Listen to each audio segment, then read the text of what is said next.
ಕುಮಾರ ವ್ಯಾಸರು ರಚಿಸಿರುವ ಕೌರವೇಂದ್ರನ ಕೊಂದೆ ನೀನು ಎಂಬ ಪದ್ಯದ ಪೂರ್ವಕತೆಯನ್ನ ಮೊದಲಿಗೆ ತಿಳಿಯೋಣ. ದಾಯಾದಿ ಮತ್ಸರ ಸರ್ವನಾಶಕ್ಕೆ ಹೇತು ಎಂಬ ಮಾತಿನಂತೆ ಕೌರವರು ಮತ್ತು ಪಾಂಡವರ ನಡುವೆ ವೈಮನಸ್ಯ ಬೆಳೆದು ಹೆಮ್ಮರವಾಗಿ ಮೋಸದ ಪಗಡೆಯಾಟವಾಡಿ ಕೌರವರು ಪಾಂಡವರನ್ನು ರಾಜ್ಯಭ್ರಷ್ಟರಾಗಿ ಮಾಡಿದರು. ಪಾಂಡವರು 12 ವರ್ಷ ವನವಾಸ ಮತ್ತು 1 ವರ್ಷ ಅಜ್ಞಾತವಾಸವನ್ನು ಅನುಭವಿಸುವ ಸಂದರ್ಭ ಎದುರಾಯಿತು. ವನವಾಸ ಮತ್ತು ಅಜ್ಞಾತವಾಸದ ಸಂದರ್ಭದಲ್ಲಿಯೂ ಕೌರವರಿಂದ ಎದುರಾದ ಎಲ್ಲ ತೊಂದರೆಗಳನ್ನು ಎದುರಿಸಿ ಅದನ್ನು ಯಶಸ್ವಿಯಾಗಿ ಮುಗಿಸಿ ಬಂದ ಪಾಂಡವರು ತಮ್ಮ ಪಾಲಿನ ರಾಜ್ಯವನ್ನು ಕೇಳಲು ಕೌರವರ ಬಳಿ ಬಂದಾಗ ದುರ್ಯೋಧನನು ಒಂದು ಸೂಜಿಯ ಮೊನೆಯಷ್ಟು ಭೂಮಿಯನ್ನು ಕೊಡುವುದಿಲ್ಲ ಎಂದು ಪ್ರತಿಕ್ರಿಯಿಸಿದನು. ಆದ್ದರಿಂದ ರಾಜ್ಯವನ್ನು ಮರಳಿ ಪಡೆಯಲು ಕೌರವರ ಬಳಿಗೆ ಧರ್ಮರಾಯನು ಸಂಧಾನಕ್ಕಾಗಿ ಶ್ರೀಕೃಷ್ಣನನ್ನು ಕಳುಹಿಸುತ್ತಾನೆ. ಶ್ರೀಕೃಷ್ಣನು ವಿದುರನ ಮೂಲಕ ದುರ್ಯೋಧನನ ಬಲವನ್ನು ಕುಗ್ಗಿಸುವ ಪ್ರಯತ್ನ ಮಾಡಿದಾಗ ತುಂಬಿದ ಸಭೆಯಲ್ಲಿ ದುರ್ಯೋಧನನು ವಿದುರನನ್ನು ಹೀಗೆಳೆಯುತ್ತಾನೆ. ಕುಪಿತನಾದ ವಿದುರ ತನ್ನ ಬಿಲ್ಲನ್ನು ಮುರಿದು ಯುದ್ಧದಿಂದ ವಿಮುಖನಾಗುತ್ತಾನೆ. ಆದರೆ ಯುದ್ಧ ನಿಲ್ಲಿಸುವ ಸಂಧಾನದ ಪ್ರಯತ್ನ ವಿಫಲವಾಗುತ್ತದೆ. ಯುದ್ಧ ಒಂದೇ ಪರಿಹಾರ ಎಂಬ ತೀರ್ಮಾನಕ್ಕೆ ಬಂದಾಗ ಕೌರವ ಸೇನೆಯಲ್ಲಿ ದುರ್ಯೋಧನನಿಗೆ ನಿಷ್ಠನಾಗಿದ್ದು ಪಾಂಡವರನ್ನು ಸೋಲಿಸಬಲ್ಲ ಬಲಶಾಲಿ ಕರ್ಣನಿಂದ ಪಾಂಡವರನ್ನು ರಕ್ಷಿಸಲೇಬೇಕೆಂದು ಸಂಕಲ್ಪ ಮಾಡಿದ ಶ್ರೀಕೃಷ್ಣನು ಅದಕ್ಕಾಗಿ ಉಪಾಯವೊಂದನ್ನು ಸಿದ್ಧಪಡಿಸಿ ತನ್ನೊಂದಿಗೆ ಕರ್ಣನನ್ನು ಕರೆದೊಯ್ಯುತ್ತಾನೆ. ಆಗ ಅವರಿಬ್ಬರ ನಡುವೆ ನಡೆದ ಸಂವಾದವೇ ಪ್ರಸ್ತುತ ಭಾಗ. ರಾಕ್ಷಸ ಸಂಹಾರಕನಾದ ಕೃಷ್ಣನು ಸೂರ್ಯನ ಮಗನಾದ ಕರ್ಣನೊಡನೆ ಮೈದುನತನದ ಸರಸದಿಂದ ಅಂದರೆ ಪ್ರೀತಿಯಿಂದ ಬರಸೆಳೆದು ರಥದ ಪೀಠದಲ್ಲಿ ಕುಳ್ಳರಿಸಿದನು. ಆಗ ಅದನ್ನು ನಿರೀಕ್ಷಿಸದ ಕರ್ಣನು, ನಿಮ್ಮೊಡನೆ ನಾನು ಸರಿಸಮನನಾಗಿ ಕುಳಿತುಕೊಳ್ಳಬಹುದೇ ದೇವ ಮುರಾರಿ, ನನಗೇಕೋ ಭಯವಾಗುತ್ತಿದೆ ಎಂದು ಹೇಳಲು ಶ್ರೀಕೃಷ್ಣನು ಅವನ ಪಕ್ಕಕ್ಕೆ ತೊಡೆಸೋಕುವಂತೆ ಕುಳಿತು ಹೀಗೆಂದನು.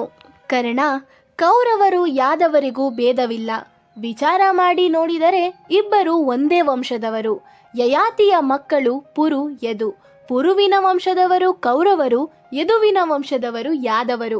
ನಿನ್ನಾಣೆಯಾಗಿಯೂ ನೀನೇ ರಾಜ, ಆದರೆ ನಿನಗೆ ಅದರ ಅರಿವಿಲ್ಲ ಎಂದು ಹೇಳುವ ಮೂಲಕ ದಾನವರ ವೈರಿಯಾದ ಶ್ರೀಕೃಷ್ಣನು ರವಿಸುತನ ಕಿವಿಯಲ್ಲಿ ಭಯವನ್ನು ಬಿತ್ತಿದನು.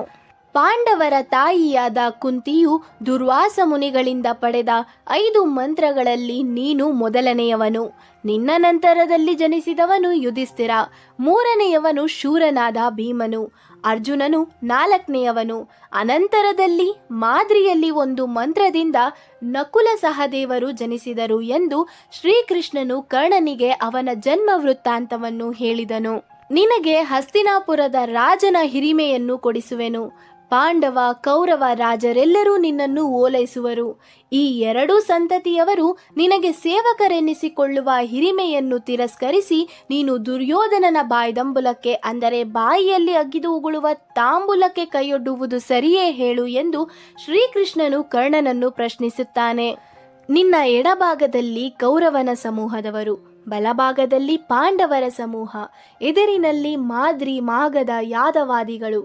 ಇವರೆಲ್ಲರ ನಡುವೆ ಓಲಗದಲ್ಲಿ ಶೋಭಿಸುವ ನೀನು ಇಂತಹ ಮಹಾ ಸೌಭಾಗ್ಯವನ್ನು ಅತ್ತೈಸೆದು ಕುರುಪತಿ ನಿನಗೇನಾದರೂ ಹೇಳಿದರೆ ಜಿಯಾ ಮಹಾಪ್ರಸಾದ ಎಂದು ಒಪ್ಪಿಕೊಳ್ಳುವುದು ನಿನಗೇ ಕಷ್ಟವಾಗುವುದು ಎಂದು ಶ್ರೀಕೃಷ್ಣನು ಕರ್ಣನಿಗೆ ಹೇಳಿದರು. ಕರ್ಣನ ಕೊರಳ ನರಗಳು ಹಿಗ್ಗಿದವು, ಕಣ್ಣೀರು ಧಾರೆಯಾಗಿ ಸುರಿಯಿತು.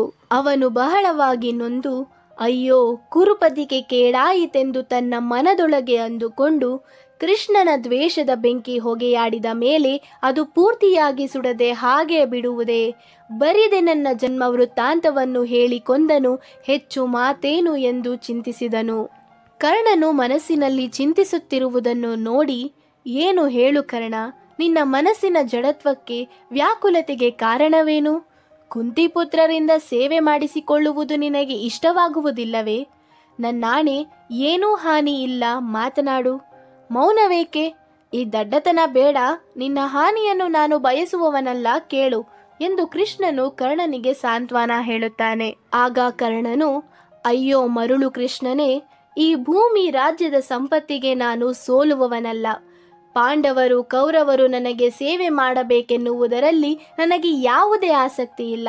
ನನ್ನನ್ನು ಸಲುಹಿದ ನನ್ನ ಒಡೆಯನಿಗೆ ಶತ್ರುಗಳ ತಲೆಯನ್ನು ಕಡಿದು ಒಪ್ಪಿಸುವೆನು ಎನ್ನೋ ಆತುರದಲ್ಲಿದ್ದೆನು. ಆದರೆ ನೀನು ಕೌರವೇಂದ್ರನನ್ನು ಕೊಂದು ಹಾಕಿದೆ ಎಂದು ನೋವಿನಿಂದ ಕೃಷ್ಣನಿಗೆ ಹೇಳಿದನು. ವೀರ ಕೌರವರಾಯನೇ ನನಗೆ ಒಡೆಯನು, ಆತನ ಶತ್ರುಗಳೇ ನನ್ನ ಶತ್ರುಗಳು. ಅವನ ಅಭಿಮಾನವೇ ಅಂದರೆ ಹೊಗಳಿಕೆಯೇ ನನಗೆ ಅಭಿಮಾನ, ಅವನಿಗೆ ಆಗುವುದೇ ನನಗೆ ಆಗಲಿ. ಕೃಷ್ಣನೇ ಕೇಳು, ನಾಳೆ ಯುದ್ಧ ಭೂಮಿಯಲ್ಲಿ ನನ್ನ ಭುಜಬಲ ಶೌರ್ಯದ ಪರಾಕ್ರಮವನ್ನು ಪಾಂಡುತನೆಯರ ಮೇಲೆ ತೋರುವೆನು ಎಂದು ಕರ್ಣನು ಹೇಳಿದನು. ನಾಳೆ ಬರಲಿರುವ ಮಹಾಭಾರತ ಯುದ್ಧವು ಮಾರಿಗೆ ಔತಣವಾಗುವುದು. ಆ ಯುದ್ಧದಲ್ಲಿ ಚತುರಂಗ ಬಲವನ್ನು ಸೋಲಿಸಿ ಅಸಂಖ್ಯಾತ ಯೋಧರನ್ನು ಸಾಯಿಸಿ ನನ್ನ ಒಡೆಯ ದುರ್ಯೋಧನನಿಗಾಗಿ ನನ್ನ ದೇಹವನ್ನು ಅರ್ಪಿಸುವೆನು.